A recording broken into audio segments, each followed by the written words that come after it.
안녕하세요. 찢어질 듯한 가난에서 벗어난 적이 없었던 50대 짠돌이 아줌마입니다. 그렇다고 해서 제가 일을 안 하고 논다거나 게으른 성격은 절대 아닙니다. 그냥 평범한 가정집에서 태어난 저는 초등학교 졸업과 동시에 어머니와 함께 동생을 등에 업고 어머니와 같이 새벽 시장에 나가서 야채를 팔곤 했습니다. 아버지는 새벽에 바다로 나가셔서 생선을 잡아오시고 그 돈으로 생계를 유지했죠. 저는 그렇게 가난하다고 생각하지 않았지만 부모님은 항상 돈 때문에 싸우셨고, 혹여나 부모님이 싸우시는 이야기를 듣고 동생이 설마 부정적인 생각을 하진 않을까라는 생각으로 동생의 귀를 막아주는 그러한 삶을 살아왔습니다. 아버지는 항상 술만 드시면 시비가 붙으셨고, 어머니는 그로 인해 경찰서를 밥 먹듯이 들락날락거리는 신세를 지셨습니다. 그렇게 몇 년을 지내다가 아버지는 간암으로 돌아가시게 되었고, 2년 뒤 어머니는 우울증으로 자신의 목숨을 끊으셨습니다. 그렇게 동생과 나 둘만 남게 되었을 때 정말 세상이 우리 가족을 버린 느낌이었습니다. 어머니가 돌아가셨을 땐 저의 나이가 20대 초반이었고 동생은 고등학생이었습니다. 어머니와 아버지가 돌아가셨다는 소식을 듣고 저와 동생을 자신의 자식처럼 여겨주시던 치킨집 사장님이 아직도 기억에 남습니다. 나이대도 어머니보단 어리셔서 그냥 삼촌이라고 불렀고, 아침과 점심 그리고 저녁까지 든든하게 잘 챙겨주셨습니다. 굳이 동생과 나를 챙겨주실 이유가 뭐가 있나 충분히 생각했지만 삼촌이 그냥 착한 것 외에는 그 어떠한 이유도 생각할 수 없었습니다. 그렇게 삼촌과 동생 그리고 저는 이 세상에 남은 사람이 세 사람이라고 해도 믿을 정도로 그 누구에게도 방해받지 않고 행복한 삶을 살았습니다. 그렇게 몇 년이 흐르면서 삼촌과의 인연은 더욱 깊어졌고, 힘든 시절 동생과 저를 보살펴 주신 게 너무 고마워서 삼촌의 치킨집에서 은혜를 갚고자 열심히 일을 했습니다. 하루 이틀 정도 지나다 보니 어느덧 30대가 되어 있더라고요.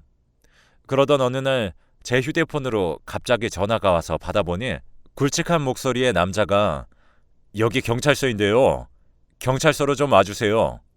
라는 말을 듣고 대답도 못한 채 삼촌에게 경찰서 갔다 온다는 말만 남기고 일하던 복장 그대로 경찰서로 향했습니다. 어렸을 땐 싸움을 한 번도 하지 않던 동생이 얼굴이 몰라보게 부어있던 것입니다. "야, 너 대체 누구랑 이렇게 싸운 거야?"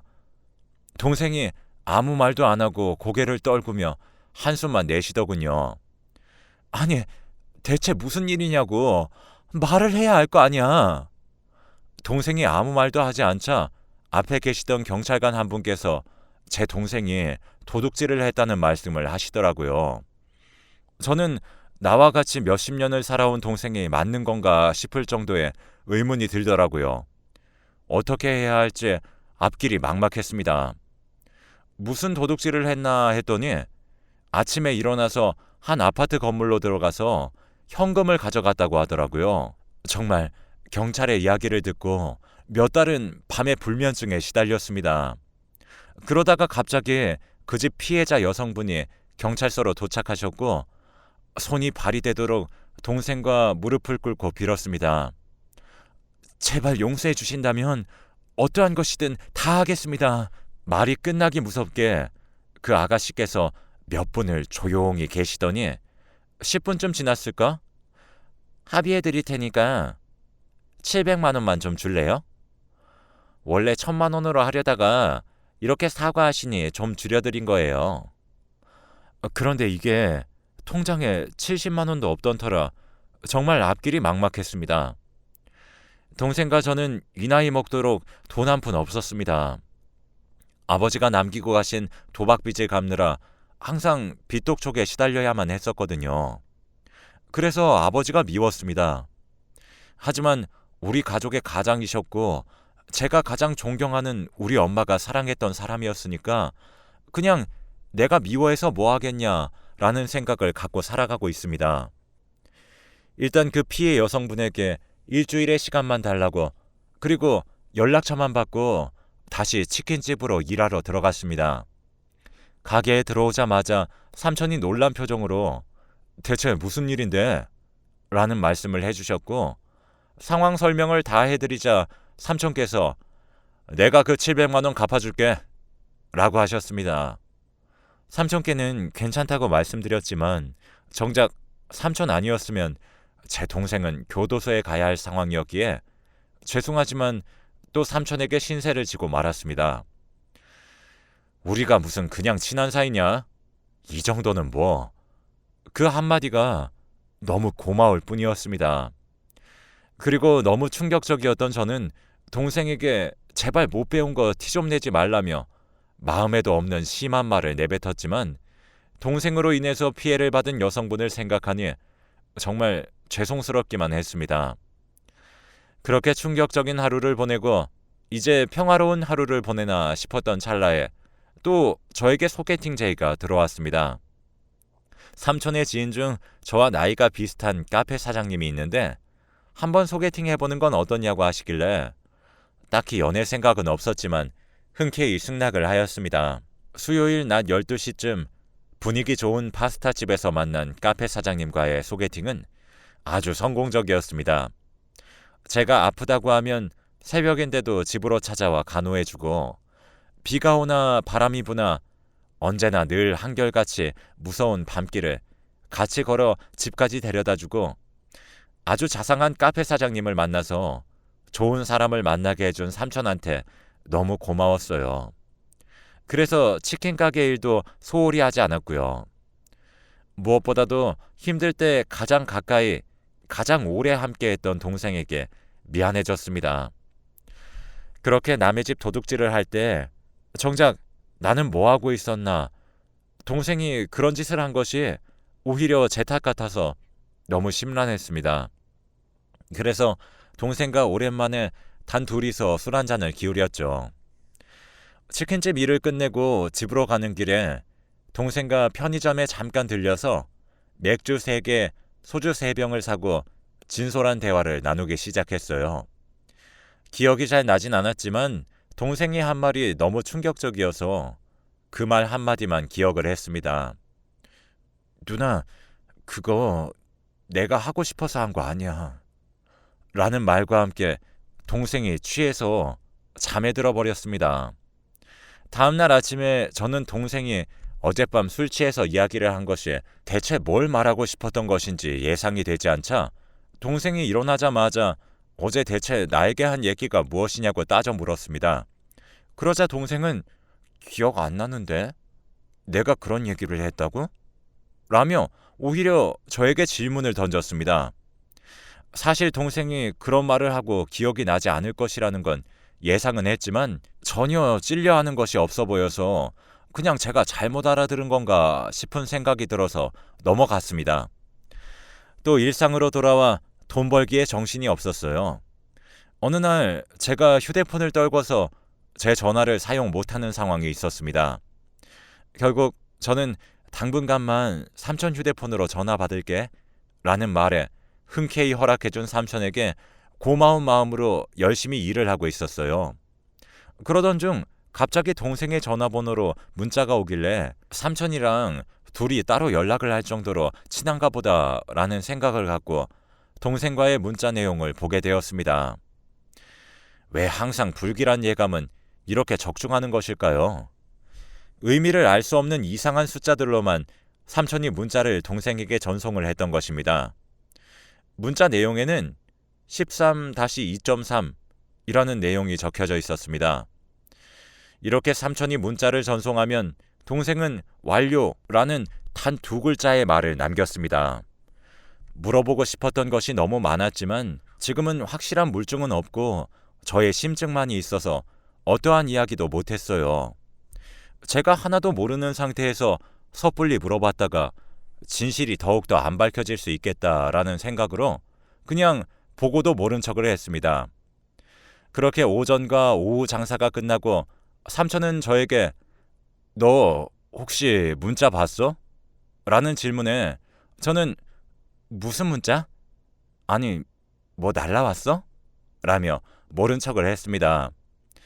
그 문자를 본 뒤 정확히 이틀 뒤 또 경찰서에서 저에게 연락이 왔습니다.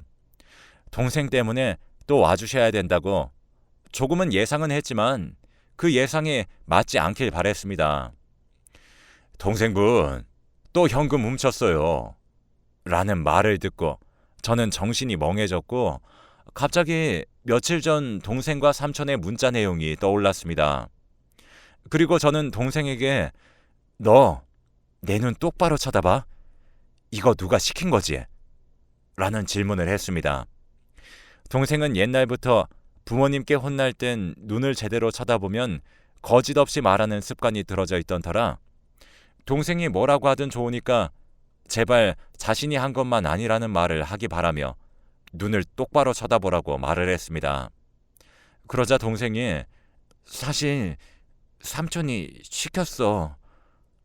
결국 저의 의심이 확신으로 바뀌는 순간이었고 몇 년 동안 동생 다음으로 가장 가까운 사람이라고 생각을 하게 해준 아주 고마운 삼촌이었는데 누군가가 망치로 제 뒤통수를 내려 찍는 듯한 기분이 들었습니다. 동생의 입에서 나온 저 말이 과연 사실인가를 확인하고 싶어서 바로 삼촌에게 전화를 걸었고 삼촌도 경찰서에 오셨습니다. 그러더니 제 동생의 얼굴을 보자마자 욕을 하더군요. 한 번도 본 적 없던 삼촌의 난폭한 모습을 보았습니다. 경찰의 질문에 내가 안 시켰다는 이야기를 반복하던 삼촌이 결국 진실을 말했습니다. 알고 보니 삼촌이 동생에게 보낸 그 문자의 비밀은 13-2는 번지수였고 잘못된 관념을 갖고 살아와 결국 지금의 범죄를 저지르게 된 것입니다. 동생은 그저 삼촌이 시키면 용돈을 준다는 이유로 그 돈 때문에 이러한 범죄를 저질렀던 것입니다. 결국 초범이 아니고 재범의 우려가 있다는 이유로 동생은 징역 6개월, 삼촌은 징역 2년형에 교도소에서 수감을 하게 되었습니다. 동생에게 그런 심부름을 시킨 삼촌에게도 너무 배신감이 들었지만 돈 때문이라는 이유로 동생이 이러한 범죄를 저질렀다는 것이 더욱더 배신감이 들었습니다. 놀란 가슴을 가라앉히고 삼촌이 없는 치킨집을 운영했습니다. 혼자서는 역부족이었지만 제 옆에서 항상 자상하고 유머 있는 카페 사장님이 자신의 카페는 알바생을 맡겨둔 채로 제가 있는 치킨집으로 와서 일을 도와주었습니다. 그렇게 6개월 후 동생이 돌아왔을 때 저에게 미안하다며 다시는 그럴 일 없다고 용서를 구했고 저는 믿어주기로 했습니다.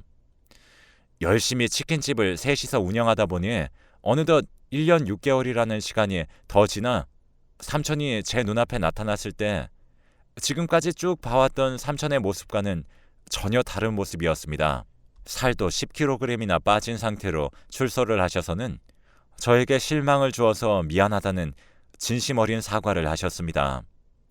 삼촌은 저와 동생이 힘들 때부터 도와준 사람이니까 내가 자존심 부려봤자 뭔 소용이 있나 싶어 그냥 삼촌을 다시 믿고 따르기로 하였습니다.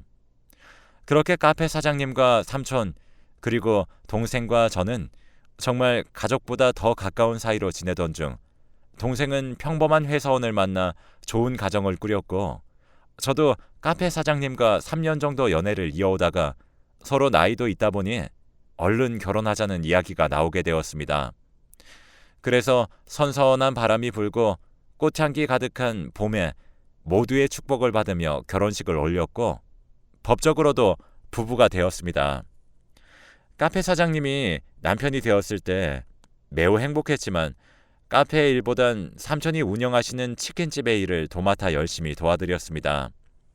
그러던 어느 날 삼촌이 갑자기 저에게 오늘은 나오지 말고 네 남편이랑 열심히 놀아 라는 말씀을 하셨고 웬일이지 하며 무슨 일 있나 했지만 한편으로는 오랜만에 휴식이라서 남편과 데이트를 하러 밖으로 나갔습니다. 뭐 다들 아시다시피 남편과의 데이트는 별거 없었어요. 그냥 밥 한 끼 먹고 차 한 잔 마시고 집에 들어오는 길에 시장에 잠깐 들려 저녁에 뭐 먹을지 함께 고민하며 장을 보려고 그랬는데 남편이 갑자기 배 아프니까 나 먼저 집에 가 있을게. 당신 장 보고 조심히 들어와 라는 말을 남기고 집으로 들어간 남편이었습니다. 저는 혼자서 30분 정도 장을 보고 집으로 가는 길에 버스 대신 소화 좀 시킬 겸 걸어서 집으로 향했습니다. 그런데 저희 집 가기 전에 학원 상가가 여럿 있습니다. 그냥 평소처럼 항상 가던 길이었지만 그날은 제 바로 눈앞에서 화분이 떨어지는 것이었습니다. 바로 위를 쳐다봤지만 누군가가 던진 듯한 느낌이 확 들더군요.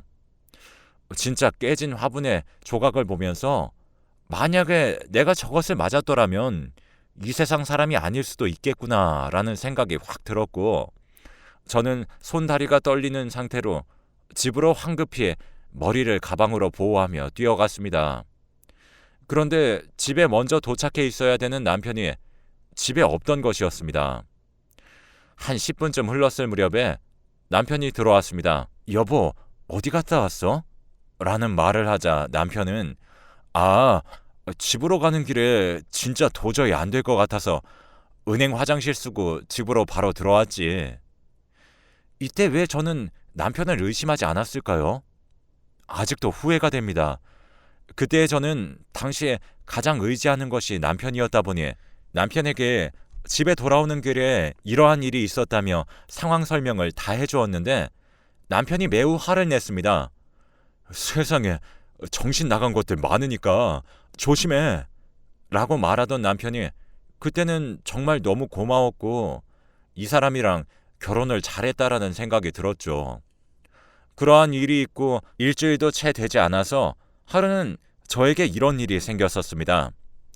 그날은 제가 오래전부터 친하게 지내던 고등학교 동창 친구들을 만나서 카페에 앉아서 대화를 나누던 중 친구가 화장실을 다녀오겠다는 말과 함께 혼자가 되어버리자 갑자기 누군가에게 날라온 문자, 오늘 귀걸이 했네? 라는 그 말. 이젠 옆에서 누군가가 쳐다보기까지 하는 소름 끼치는 상황이 생기더군요. 진짜 이러다가 누군가의 손에 죽을 것 같고 너무 무섭더라고요. 화장실에서 바로 나온 친구에게 오늘 컨디션이 안 좋아서 집에 먼저 좀 들어갈게. 미안해. 라는 말을 남기고 누군가에 쫓기듯이 집으로 들어왔습니다. 그리고 이번엔 일주일 정도 지났을 때였나? 남편이 이제 걸어다니는 것이 힘들지 않냐며 자전거 사줄까? 라는 말을 저에게 하였고, 저는 자동차 면허증이 없는 관계였지만 바람을 느끼는 것을 굉장히 좋아했기 때문에 남편의 말이 끝나기 무섭게 바로 사달라는 말을 하였습니다. 버스비도 절약하고 그냥 걸어다니기엔 심심하니까 아주 좋은 타이밍이라고 생각했습니다. 그래서 바로 쉬는 날 자전거를 사러 자전거 상점으로 갔고 아주 새 것으로 장만을 했습니다. 그런데 자전거를 산 지 한 달 정도가 지났을 무렵 지금까지 잠잠했던 저의 목숨을 노리는 것 같은 일들이 다시 시작되고 말았습니다. 저를 어디선가 지켜보는 듯한 문자는 또 시작되었고 이젠 이틀에 하루꼴로 보내기 시작을 하더군요. 그냥 무시하면 그만이겠거니 생각을 하고 치킨집으로 출근을 하기 위해서 자전거를 끌고 항상 다니던 길로 다녔습니다. 그런데 나무를 심기 위해서 자전거 전용 도로를 막아놓은 것입니다. 조금은 겁이 났지만 그날에는 차도 별로 없어서 차도로 용기 내어서 자전거를 타고 가는 길에 갑자기 뺑소니 사고가 일어나고 말았습니다. 원래 보통 사람 같으면 사람을 치고 확인을 하는 것이 맞을 텐데 이것은 분명히 그냥 사건이 아니구나를 직감했죠. 그래서 결국 다리뼈가 부러지고 전치 4주가 나왔고 입원을 해야 하는 상황이 되었습니다. 이번에는 구급차로 실려와서 남편에게 말할 겨를도 없이 경찰관 분들을 불러 신고를 했습니다. 그래서 경찰관 분들은 저희가 꼭 잡아드리겠습니다 라는 말씀을 하셨고 입원실을 나가시자마자 남편이 놀란 얼굴로 들어왔습니다. 대체 무슨 일이 있었던 거야?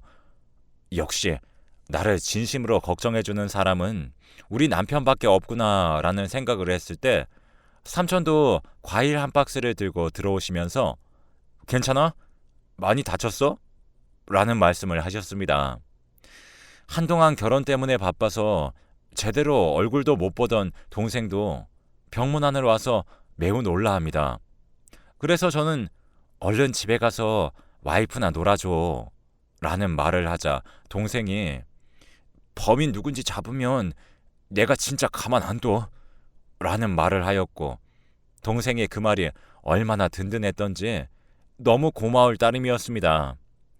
그렇게 치료와 검사를 받고 남편의 병간호를 받으며 2주 동안의 시간이 흘렀을 때 경찰관 분이 입원실을 재방문을 해주셨습니다. 범인 잡혔습니다. 이야기를 들어보니 다행히 사고 난 지점 앞에 빵집이 있었는데 그 빵집 CCTV가 사고 지점을 찍고 있었다고 했습니다.